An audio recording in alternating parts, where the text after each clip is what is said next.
គូពិសេសគូឯកណាប៉ូលីជួបជាមួយនឹង AS Roma នេះមិនមែនគ្រាន់តែជាការប្រកួតបាល់ទទេតែវាគឺជាសង្គ្រាមដណ្ដើមអំណាចនៅអ៊ីតាលីតើយុទ្ធសាស្ត្រដៃថែបរបស់ Napoli អាចទប់ទល់នឹងយុទ្ធសាស្ត្រស្លាប់រស់របស់ Roma បានទេយប់នេះដឹងតែផ្អើមមេឃហើយជំរាបសួរបងប្អូនប្រិយមិត្តទស្សនិកជនទាំងអស់គ្នាដែលចូលចិត្តនិងតាមដាននៅកីឡាបាល់ទាត់ក៏ដូចជាចូលចិត្តវិនិយោគលើវិស័យកីឡាបាល់ទាត់ដើម្បីរកថ្លៃសុខថ្លៃកាហ្វេជាមួយនឹងខ្ញុំ MC កុងហើយថ្ងៃនេះវិលមកជួបជាមួយនឹងខ្ញុំ MC កុងដែរនៅក្នុងវីដេអូវិភាគបាល់ថ្ងៃនេះសម្លេងមករៀងប្លែកតិចដោយសារតែមានបញ្ហាសុខភាពផ្ដាសាយមិនសូវល្អប៉ុន្មានទេតែក៏ព្យាយាមកាត់តវីដេអូនេះមកចែកជូនបងប្អូនឲ្យបានទស្សនាដើម្បីធ្វើការសម្រេចចិត្តឬក៏សុភវិនិច្ឆ័យគួរតាម admin ឬក៏តាមខ្លួនឯងហើយចង់ដឹងថាមានគូណាខ្លះសម្រាប់4គូនារីត្រីនេះសូមកុំភ្លេចទស្សនាវីដេអូនេះឲ្យបានចប់ទាំងអស់គ្នាណាតែមុននឹងយើងចូលទៅទស្សនាវីដេអូវិភាគបាល់ចំនួន4គូនៅថ្ងៃនេះ admin ក៏សូមធ្វើការណែនាំក្រុមតម្រុយបាល់ AKFC Sport Team របស់ admin ដែលជាក្រុមឲ្យតម្រុយបាល់ជារៀងរាល់ថ្ងៃនៅក្នុងក្រុមបងប្អូនបើមានបំណងចង់ join ក្រុមអាច join បានតាមរយៈ link នៅក្រោម profile channel របស់ admin ទាំងអស់គ្នាបើបងប្អូនរក link join អត់ឃើញទេនេះបងប្អូនអាចធ្វើការ add តាមរូបភាពដែល admin បង្ហាញនៅក្នុងវីដេអូមួយនេះសម្រាប់ក្រុម AKFC Sport Team គឺជាក្រុមរបស់ខ្ញុំផ្ទាល់ដែលខ្ញុំតែងឲ្យតម្រុយបាល់នៅក្នុងនោះជារៀងរាល់ថ្ងៃហើយមួយវិញទៀតសម្រាប់បងប្អូនដែលចូលចិត្តវិនិយោគលើវិស័យកីឡាដើម្បីរកថ្លៃសុខថ្លៃកាហ្វេពេលព្រឹកមិនដឹងរកវេទិកាកម្សាន្តណាដែលមានទំនុកចិត្តទេ admin សូមរីកមិន UFA តាមរយៈខ្ញុំ MC កុងគឺជាវេទិកាកម្សាន្តដ៏ធំជាងគេនៅអាស៊ីរាល់ការដកប្រាក់ការដាក់ប្រាក់មានភាពរហ័សមានភាពងាយស្រួលនិងមានទំនុកចិត្តខ្ពស់ហើយយើងមានសេវាកម្មល្អ24ម៉ោងលើ24ម៉ោងទៀតបន្ថែមពីនេះបច្ចុប្បន្ន UFA កំពុងតែមាន promotion ថែមអាវកីឡា Grade A តម្លៃ$15ភ្លាមៗនិង promotion ផ្សេងៗជាច្រើនប្រចាំសប្តាហ៍ក៏ដូចជា promotion ប្រចាំខែកំពុងតែរងចាំបងប្អូនទាំងអស់គ្នាបើបងប្អូនមានបំណងចង់លេងអាចធ្វើការសាកសួរព័ត៌មានបន្ថែមតាមរយៈ comment នៅក្នុងវីដេអូនេះឬក៏ join group ហើយឆាតមកសួរ admin ផ្ទាល់ខ្លួនក៏បានតោះឥឡូវកុំឲ្យខាតពេលសម្រាប់4គូដែល admin ជ្រើសរើសយកមកក្នុងថ្ងៃនេះដោយគូទី1នៅ La Liga របស់អេស្ប៉ាញគឺរវាងក្រុម Rayo Vallecano ជួបជាមួយ Atletico Madrid ទាត់នៅវេលាម៉ោង 10:15 នាទីរាត្រីនេះហើយចំណែកគូទី2នៅ Bundesliga អាល្លឺម៉ង់គឺរវាងក្រុម RB Leipzig ជួបជាមួយនឹង VfL Wolfsburg នៅវេលាម៉ោង 11 កន្លះយប់ហើយគូទី3គឺជាគូឯកគឺរវាង Napoli ត្រូវបើកកីឡាដ្ឋាន Diego Maradona ស្វាគមន៍ក្រុមភ្ញៀវ AS Roma នៅវេលាម៉ោង 2:45 នាទីរំលងអាធ្រាត្រនិងគូចុងក្រោយនៅលីកអង់របស់បារាំងគឺ Olympique Lyon ជួបជាមួយនឹង OGC Nice នៅវេលាម៉ោង 2:45 នាទីរំលងអាធ្រាត្រដូចគ្នាតែដើម្បីកុំឲ្យខាតពេលឥឡូវយើងចូលមកវិភាគបាល់គូទី1ជាមួយនឹង admin គូទី1 Rayo Vallecano ជួបជាមួយនឹង Atletico Madrid នៅវេលាម៉ោង 10:15 នាទីតោះឥឡូវយើងមកមើលតារាងពិន្ទុសម្រាប់ក្រុមទាំងពីរបច្ចុប្បន្នក្រុមចាប់ផ្ទះនៅលេខរៀងទី18ដែលជាតំបន់គ្រោះថ្នាក់ឆ្លងកាត់22ប្រកួតមាន22ពិន្ទុក្នុងនោះឈ្នះ5ស្មើ7និងចាញ់10ដងសុទ្ធបញ្ចូលទីបាន18គ្រាប់និងរបូតគ្រាប់បាល់ចំនួន30គ្រាប់នៅចំណែកឯក្រុមភ្ញៀវ Atletico Madrid នៅលេខរៀងទី3ឆ្លងកាត់23ប្រកួតមាន45ពិន្ទុក្នុងនោះឈ្នះ13ដងស្មើ6និងចាញ់4ដងសុទ្ធបញ្ចូលទីបាន38គ្រាប់និងរបូតគ្រាប់បាល់ចំនួន18គ្រាប់ចំណែកឯសមិទ្ធផល5ប្រកួតចុងក្រោយក្រុមម្ចាស់ផ្ទះឈ្នះតែម្ដងគត់ក្នុងនោះឈ្នះជាមួយនឹង Malaga 2-1ចំណែក4ប្រកួតចុងក្រោយចាញ់ផ្ទួនក្នុងនោះមានចាញ់ Alaves 2-0ចាញ់ Celta Vigo 0-3បន្ទាប់មកក៏ចាញ់ Osasuna នៅក្នុងដី 1-3ចំណែកប្រកួតចុងក្រោយក៏ចាញ់ Real Madrid 2-1ងាកមកមើលក្រុមភ្ញៀវវិញបច្ចុប្បន្នឈ្នះ2ស្មើ1និងចាញ់2ដងក្នុងនោះមានចាញ់ជាមួយនឹង Bodo Glimt នៅ Champions League 1-2បន្ទាប់មកក៏ស្មើជាមួយនឹង Levante 0-0ហើយយកឈ្នះលើ Real Betis នៅ Copa del Rey 5-0ហើយក៏ចាញ់ Real Betis នៅ La Liga 0-1ចំណែកប្រកួតចុងក្រោយនៅវគ្គជើងទី1 Copa del Rey ជួបជាមួយនឹងក្រុមខ្លាំងបាសេឡូណាយកឈ្នះដោយលទ្ធផលមិនគួរឲ្យនឹកស្មាន 4-0អញ្ចឹងហើយដូចរៀងល្អជាងក្រុមម្ចាស់ផ្ទះបន្តិចក៏ប៉ុន្តែមិនល្អណាស់ណាដែរដោយសារមានចាញ់ជាមួយក្រុមអន់ដែរណាសម្រាប់ Atletico Madrid ចំណែកឯប្រវត្តិនៃការជួបគ្នាវិញសម្រាប់ក្រុមទាំងពីរ15លើកចុងក្រោយនេះម្ចាស់ផ្ទះ Vallecano មិនអាចធ្វើអីទៅលើក្រុមភ្ញៀវបានទេដែល Atletico Madrid ឈ្នះ11ដងនិងស្មើគ្នាចំនួន4ដងចំណែកការជួបគ្នា5ដងថ្មី Atletico Madrid ឈ្នះ3ដងនិងស្មើគ្នា2ដងគូនេះជួបគ្នាជើងទី1នៅក្នុងទឹកដី Atletico Madrid គឺជាអ្នកយកឈ្នះដោយលទ្ធផល3-2យើងងាកមកមើលការត្រៀមព្រមវិញសម្រាប់ក្រុមចាត់ផ្ទះជំនះអវត្តមានកីឡាករដែលមានកាតក្រហម3រូបគឺកីឡាករ Carlos Martin Partesi ជាមួយនឹង Pep Chavalia ហើយចំណែកកីឡាករ Abdul Mumin ក៏មានបញ្ហារបួសមិនមានឈ្មោះក្នុងការប្រកួតមួយទេនៅខណៈដែលក្រុមភ្ញៀវអវត្តមានកីឡាករតែ2រូបប៉ុណ្ណោះគឺកីឡាករ Pablo Barrios ជាមួយនឹង Johnny Cardozo អញ្ចឹងហើយសម្រាប់កីឡាករក្រុមចាត់ផ្ទះដែលកាតក្រហមនោះគឺសិតតែ11នាក់ដំបូងអញ្ចឹងបញ្ហារៀងក្រាស់ក្រែដែរយើងមកមើល line up 11នាក់ដំបូងដែលគិតថានឹងមានវត្តមាននៅក្នុងការប្រកួតមួយនេះសម្រាប់ក្រុមចាប់ផ្ទះមានការផ្លាស់ប្ដូរច្រើនគួរសមក្រុមការដឹកនាំរបស់លោក Inigo Perez រៀបចំក្នុងប្រព័ន្ធ 4-2-3-1 មានអ្នកចាំទី Bastala ខ្សែការពារមាន Mendy មាន Lejeune មាន Rajiu ជាមួយនឹង Espino ហើយតំបន់កណ្ដាលមាន Diaz ចាប់ដៃគូជាមួយនឹង Valentin ចំណែកតំបន់ប្រយុទ្ធមាន Garcia មាន Easy មាន Akoma ជាមួយនឹងខ្សែប្រយុទ្ធ Choque de Frutos ในขณะដែលក្រុម Atletico Madrid ក៏រៀបចំក្នុងប្រព័ន្ធ 4-2-3-1 ដែរក្រោមការដឹកនាំរបស់លោក Diego Simeone មានអ្នកចាំទី Jan Oblak ខ្សែការពារមាន Marcos Llorente មាន Pau Biel មាន Henko ជាមួយនឹង Lucali តំបន់កណ្ដាលប្រើប្រាស់កីឡាករ Mendoza ចាប់ដៃគូជាមួយនឹង Koke ហើយតំបន់ប្រយុទ្ធមាន Coutinho មាន Bena មាន Lookman ជាមួយនឹង Alexander Sørloth សម្រាប់ក្រុមទាំងពីរបើកលេខមកមើលសមិទ្ធផលនាពេលកន្លងក៏មិនសូវជាល្អទាំងពីរនឹងមិនថាក្រុមចាត់ផ្ទះឬក្រុមភ្ញៀវក៏ប៉ុន្តែក្រុម Atletico Madrid គេរៀងរឹងជាងដោយប្រកួតចុងក្រោយហ្នឹងគេអាចយកឈ្នះក្រុមខ្លាំង Barcelona ដោយលទ្ធផលដ៏គួរភ្ញាក់ផ្អើលដល់4គ្រាប់ដែលធ្វើឲ្យក្រុម Atletico Madrid កាន់តែមានកម្លាំងចិត្តមុននឹងការប្រកួតនេះមកដល់នៅខណៈដែលក្រុមម្ចាស់ផ្ទះបច្ចុប្បន្នបរាជ័យ4ប្រកួតជាប់ៗគ្នាហើយបច្ចុប្បន្ននេះគឺ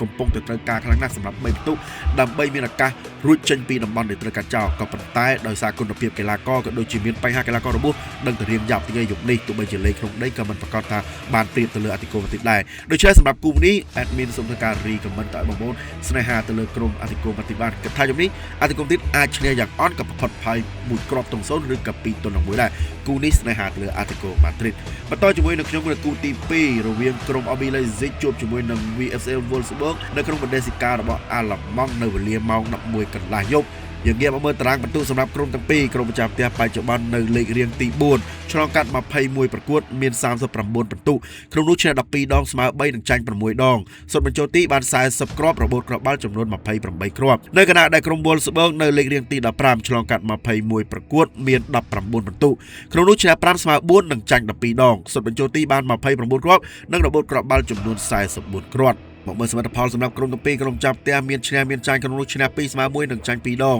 មានឈ្នះទៅលើ Heidenheim 3-0 ស្មើជាមួយនឹង St. Pauli 1-1 បន្ទាប់មកក៏ចាញ់ Mainz 05 1-2 ហើយក៏យកឈ្នះលើ FC Cologne 2-1 ចំណែកការប្រកួតចុងក្រោយនៅពានរង្វាន់ DFB Pokal ក៏ចាញ់ Bayern Munich 0-2 អញ្ចឹងមិនជានឹងថឹងប្រមាណទេសម្រាប់5ប្រកួតចុងក្រោយនៅខណៈដែលក្រុមភ្ញៀវវិញកាន់តែយ៉ាប់ជាងដោយក្រុមនោះឈ្នះតែម្ដងស្មើម្ដងនិងចាញ់3ដងមានឈ្នះជាមួយនឹង St. Pauli 2-1 បន្ទាប់មកក៏ស្មើជាមួយ Heidenheim 1-1ចំណែក3ប្រកួតចុងក្រោយក៏បរាជ័យទាំង3ប្រកួតមានចាញ់ Mainz 5 1-3 ចាញ់ FC Cologne 0-1 និងការប្រកួតចុងក្រោយចាញ់ Borussia Dortmund នៅក្នុងទឹកដី 1-2 ចង់ឲ្យរៀងយ៉ាប់ជាម្ចាស់ផ្ទះតិចសម្រាប់ក្រុមលេខ5ប្រកួតងាកមកមើលប្រវត្តិនៃការជួបគ្នាសម្រាប់15លើកចុងក្រោយក្រុមម្ចាស់ផ្ទះអាចឈ្នះបានរហូតដល់8ដងក្រុមភ្ញៀវឈ្នះ4ដងនិងស្មើគ្នា3ដងចំណែកការជួបគ្នា5ដងថ្មីម្ចាស់ផ្ទះធ្វើបានល្អមែនទែនដែលអាចយកឈ្នះលើក្រុមភ្ញៀវដល់រហូត4ដងនិងចាញ់តែ1ដងណោះមកមើលបញ្ហាកីឡាកររបួសយប់នេះសម្រាប់ក្រុមចាប់ផ្ទះមានកីឡាករ Ayode Thomas Azan Odegaard ជាមួយនឹង Vigo Cabal ដែលមានបញ្ហារបួសរួមជាមួយនឹងកីឡាករ David Raum ដែលទទួលបានកាត់ក្រហមនៅខណៈដែលក្រុមភ្ញៀវវិញអូយ10នាក់នោះអវត្តមានកីឡាករ Casper Landstorm Vinicius Clayton Santos Jason Seal Joakim Miller Kellen Fisher Rogerio Benzedadal Jonah Fink ជាមួយនឹង Patrick Wimmer សុទ្ធតែជាកីឡាករសំខាន់យប់នេះអាចចាត់ទុកថាគឺជាក្រុមដែលមានពិការភាពកថាបានដែរដោយសារកីឡាកររបួសច្រើនមែនទែនចំណែកឯ line up វិញក្រុមម្ចាស់ផ្ទះក្រោមការដឹកនាំរបស់លោក Ole Werner រៀបចំក្នុងប្រព័ន្ធ 4-3-3 មានអ្នកចាំទី Gulaxi ខ្សែការពារមាន Lukimba មាន Free Cafe មាន Orban ជាមួយនឹង Baku តំបន់កណ្ដាលមាន Backmatter ជាមួយនឹង Sival ហើយនឹង Krudal ហើយតំបន់ប្រយុទ្ធមាន Alexander Nusa មាន Diomande ជាមួយនឹង Romulo នៅខណៈដែលក្រុមភ្ញៀវរៀបចំក្នុងប្រព័ន្ធ 4-2-3-1 មានអ្នកចាំទី Glabala ខ្សែការពារមាន Kumbedi មាន Vauro មាន Kulekakis ជាមួយនឹង Belosian ហើយតំបន់កណ្ដាលប្រើប្រាស់កីឡាករ Christian Eriksen ចាប់ដៃគូជាមួយនឹង Arnold តំបន់ប្រយុទ្ធមាន Beckham មាន Major មាន Pelovic ជាមួយនឹងខ្សែប្រយុទ្ធ Mohamed Amoura សម្រាប់ក្រុមទាំងពីរបើយើងមើលទម្រង់លេង5ប្រកួតมันមានក្រុមណាល្អជាងណាទេគឺរៀងផាកផែគ្នាគ្រាន់តែក្រុមចាស់ផ្ទះគេចាញ់តិចជាងហើយគេឈ្នះច្រើនជាងមួយប្រកួតចំណែកឯក្រុមភ្ញៀវវិញឈ្នះបានតែមួយប្រកួតក្នុង5ប្រកួតចុងក្រោយទេហើយបច្ចុប្បន្ននេះធ្លាក់ទៅដល់លេខរៀងទី15ហើយក៏មិនប្រកាសថានឹងសុវត្ថិភាពដែរណាដែលអាចឈានទៅរកហានិភ័យដែលត្រូវនឹងកាត់ចោលទៅក្នុងបណ្ឌិតសិកាអាល្លឺម៉ង់2នៅខណៈដែលក្រុម RB Leipzig ការបញ្ចេញពីបណ្ឌិតសិកាអាល្លឺម៉ង់វិញគឺអស់សង្ឃឹមហើយដោយសារឥឡូវនេះគឺតាមបយមនិចច្រើនពិន្ទុមែនទែនក៏ប៉ុន្តែក៏ត្រូវការ3ពិន្ទុនៅក្នុងការប្រកួតមួយនេះដែរដើម្បីក្តោបក្តាប់តំណែងទៅលេងពានអឺរ៉ុបជាបន្តដូច្នេះចង់បញ្ចំក្នុងដីរបស់ខ្លួនឯងត្រូវតែឈ្នះការប្រកួតមួយនេះជាចាំបាច់ហើយសម្រាប់ការបើកវិនិយោគរហូតដល់ 1.25 ដំបូង admin គិតថាវាច្រើនដែរក៏ប៉ុន្តែដល់ពេលយើងមើលកត្តាជាច្រើនដូចជាបញ្ហារបស់ក្រុមភ្ញៀវផងអីផងគិតថាយប់នេះក្រុម Leipzig អាចធ្វើបានគិតថាយប់នេះ Leipzig នឹងឈ្នះទៅលើក្រុមភ្ញៀវដែលលទ្ធផល 3-1 បន្តជាមួយនឹងខ្ញុំគូទី3ដែលជាគូឯកនៅក្នុងវីដេអូនេះរវាង Napoli ត្រូវប្រឆាំងតតាំងជាមួយនឹងក្រុមចចកព្រៃ AS Roma យើងងាកមកមើលតារាងពិន្ទុសម្រាប់ក្រុមទាំងពីរវិញក្រុមម្ចាស់ផ្ទះបច្ចុប្បន្ននៅលេខរៀងទី3ឆ្លងកាត់24ប្រកួតមាន49ពិន្ទុក្នុងនោះឈ្នះ15ដងស្មើ4និងចាញ់5ដង សុទ្ធបញ្ចូលទីបាន36គ្រាប់និងរបូតគ្រាប់បាល់ចំនួន23គ្រាប់នៅខណៈដែលក្រុម AS Roma នៅលេខរៀងទី5ឆ្លងកាត់24ប្រកួតមាន46បន្ទុកក្នុងនោះឈ្នះ15ដងស្មើ1ដងនិងចាញ់8ដងសុទ្ធបញ្ចូលទីបាន29គ្រាប់និងរបូតគ្រាប់បាល់ចំនួន14គ្រាប់ងាកមកមើលលទ្ធផល5ប្រកួតចុងក្រោយក្រុមម្ចាស់ផ្ទះដូចជារ៉បក្រាដល់កឲ្យក្នុងនោះឈ្នះបានតែ2ហើយចាញ់13មានចាញ់ជាមួយនឹង Juventus 0-3បន្ទាប់មកចាញ់ Chelsea 2-3ហើយក៏យកឈ្នះ Fiorentina 2-1និងយកឈ្នះលើ Genoa 3-2ចំណែកប្រកួតចុងក្រោយកាត់ស្មើជាមួយនឹង Como ក្នុងកូប៉ាអ៊ីតាលីហើយកាត់ធ្លាក់នៅក្នុងវគ្គកាត់ស្ក្តីពេលហ្នឹងទីចំណែកឯក្រុមភ្ញៀវ5ប្រកួតចុងក្រោយរៀងដូចគ្នាដែរមិនលើសគ្នាណាស់ទេក្នុងនោះឈ្នះ2ស្មើ2និងចាញ់1មានឈ្នះ Stuttgart នៅ Europa League 2-0ស្មើ AC Milan 1-1ស្មើ Panathinaikos នៅ Europa League 1-1បន្ទាប់មកអាចចាញ់ Udinese 0-1ចំណែកប្រកួតចុងក្រោយនៅលីកអ៊ីតាលីយកឈ្នះលើ Cagliari 2-0ងាកមកមើលប្រវត្តិនៃការជួបគ្នា15លើកចុងក្រោយណាប៉ូលីល្អជាងដោយឈ្នះដល់8ដងរ៉ូម៉ាឈ្នះ2ដងនិងស្មើគ្នា5ដងចឹងហើយក្រុមចាប់ផ្ទះរៀងរឹងតិចជួបគ្នាជើងទី1គូនេះណាប៉ូលីយកឈ្នះដល់ទឹកដី AS Roma ដោយលទ្ធផល1-0ណាចំណែកបញ្ហាកីឡាកររបួសយប់នេះសម្រាប់ក្រុមចាប់ផ្ទះមានគួរសមដែរដោយអវត្តមានកីឡាករ Bellingham, Giovanni De Lorenzo, Frank Sabor Anguissa, Kevin De Bruyne ជាមួយនឹង David Neres នៅខណៈដែលកីឡាករ Kun Jesus ក៏ទទួលបានកាតក្រហមចំណែកក្រុមភ្ញៀវអវត្តមានកីឡាករ4រូបគឺកីឡាករ Claudio Kone, Stefan El Zarawi, Artem Dovbyk ជាមួយនឹង Evan Ferguson មិនមានឈ្មោះក្នុងការប្រកួតមួយនេះទេចឹងហើយបញ្ហាកីឡាកររបួសគឺមានដូចគ្នាសម្រាប់ក្រុមទាំងពីរយើងងាកមកមើល line up 11នាក់វិញសម្រាប់ក្រុមចាប់ផ្ទះក្រោមការដឹកនាំរបស់លោក Antonio Conte រៀបចំក្នុងប្រព័ន្ធ 3-4-2-1 មានអ្នកចាំទី Milinkovic Savic ខ្សែការពារ3រូបមាន Bukolono មាន Ramani ជាមួយនឹង Bukema ចំណែកតំបន់កណ្ដាលមាន Spinazzola មាន Sven Laborca, Scott McTominay ជាមួយនឹង Politano ហើយតំបន់ប្រយុទ្ធមាន Vergara, Elmas ជាមួយនឹង Rasmus Højlund នៅខណៈដែលក្រុមភ្ញៀវរៀបចំក្នុងប្រព័ន្ធ 3-4-2-1 ដូចគ្នាក្រោមការដឹកនាំរបស់លោក Piero Gasperini មានអ្នកចាំទី Svilla ខ្សែការពារមាន Mancini មាន Endika មាន Giladi តំបន់កណ្ដាលមាន Cristante មាន Pulisic មាន Wesley ជាមួយនឹង Selic ហើយតំបន់ប្រយុទ្ធមាន Paulo Dybala មាន Nicolas Zule ជាមួយនឹង Daniel Malen សម្រាប់ក្រុមទាំងពីរបើយើងងាកមកមើល5ប្រកួតចុងក្រោយគឺមិនជាល្អអីដូចគ្នាណាទេគឺរៀងមានទម្រង់ធ្លាក់ចុះឡើងចុះដូចគ្នាហ្នឹងឯងក៏ប៉ុន្តែដោយការប្រកួតនេះគឺជាប្រកួតដណ្ដើមតំណែងលេខ3លេខ4ដូច្នេះมันអាចប្រហែលបានទាំងគូហើយចំណែកក្រុមចាប់ផ្ទះវិញយប់នេះបើឈ្នះ3ប្រកួតនេះនឹងអាចកាន់តែគៀកទៅលេខ2ចំណែករ៉ូម៉ាវិញបើឈ្នះច្បាស់ណាស់នឹងអាចឡើងទៅលេខ3ដូច្នេះសម្រាប់គូទាំងពីរគឺចង់បានណាស់នៅ3បន្ទុកនារីត្រីនេះក៏ប៉ុន្តែសម្រាប់ក្រុមដែលមានអត្ថភាពជាង admin សម្លឹងទៅលើក្រុមចាប់ផ្ទះណាប៉ូលីវិញដោយសារតែលេងនៅក្នុងទឹកដីខ្លួនឯងហើយប្រវត្តិនៃការជួបគ្នាមិនសូវជាបរាជ័យនៅក្នុងដីជាមួយនឹងក្រុមភ្ញៀវទេដូច្នេះគូនេះរីខមមិនឲ្យបងប្អូនស្នេហាទៅលើក្រុមចាប់ផ្ទះ FC Napoli បានគិតថាជំនេះអាចយកឈ្នះទៅលើក្រុមភ្ញៀវដោយលទ្ធផលប្រពិតប្រាយ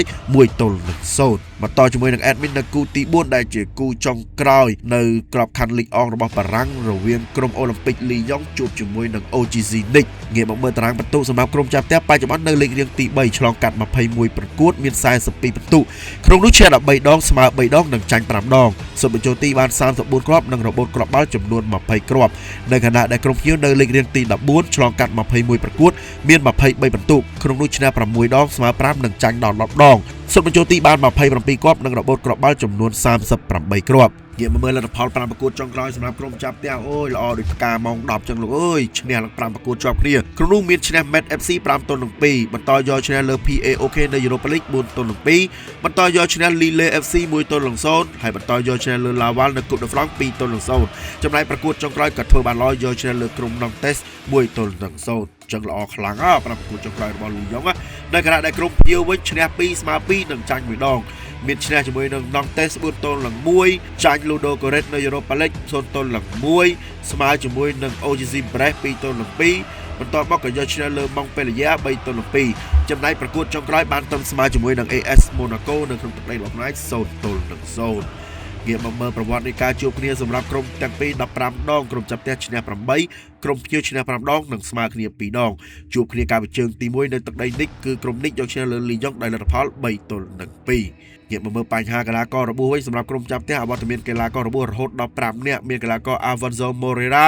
Nicolas Tagliafico, Ruben Kluivert, Ernest Numa ជាមួយនឹង Malik Fofana នៅខណៈដែលកីឡាករ Endrick ដែលខ្ចីជើងពី Real Madrid ក៏មានបញ្ហាកាតក្រហមមិនមានឈ្មោះទេខណៈក្រុមភ្ញៀវវិញអូជិត10នាក់នោះអវត្តមានកីឡាករយប់នេះមានកីឡាករ Melvin Bart មាន Mohamed Ademonen មាន Moise Bombito, Yusuf Nazi Simeye, Hicham Badoui, Morgan Sanson ជាមួយនឹង Kevin Carlos និង Mohamed Ali Cho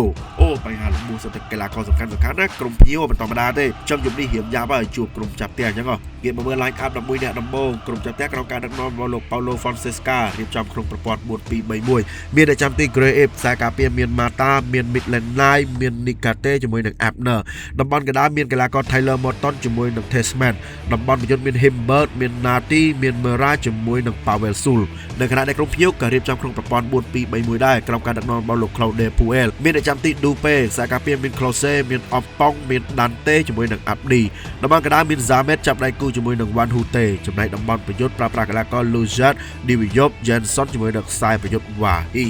សម្រាប់ក្រុមទាំងពីរបើយើងងាកមកមើល5ប្រកួតចុងក្រោយនេះយ៉ាងណាក៏ក្រុមចាប់ផ្ទះនៅតែល្អជាងក្រុមភ្ញៀវដែរនៅខណៈដែល5ប្រកួតនេះគឺមិនទាន់ស្គាល់ស្មើឬក៏ស្គាល់ពាក្យថាចាញ់ទេគឺមានតែឈ្នះរហូតហើយបច្ចុប្បន្ននេះក៏កំពុងតែមានឱកាសប្រជែងទៅលេង UEFA Champions League នៅរដូវកាលក្រោយដូច្នេះហើយយប់នេះសំខាន់ណាស់3ពិន្ទុសម្រាប់ក្រុមម្ចាស់ផ្ទះនៅខណៈដែលក្រុមភ្ញៀវវិញពីមុនក៏ជាក្រុមមានគួរសមដែរទើបតែមួយរយៈចុងក្រោយនេះធ្លាក់ទៅដល់លេខទី15ហើយមិនទាន់សមត្ថភាពក្នុងការកាត់ចោលទៅក្នុងក្របខ័ណ្ឌលីក1របស់បារាំងទេដូច្នេះហើយយប់នេះក៏ចង់បាន3ពិន្ទុដែរក៏ប៉ុន្តែដោយសារតែបញ្ហារបួសនេះមិនអាចទេវាពិបាកណាស់យប់នេះដោយសារអីរបួសរហូតដល់10នាក់ហើយសិតតែកីឡាករសំខាន់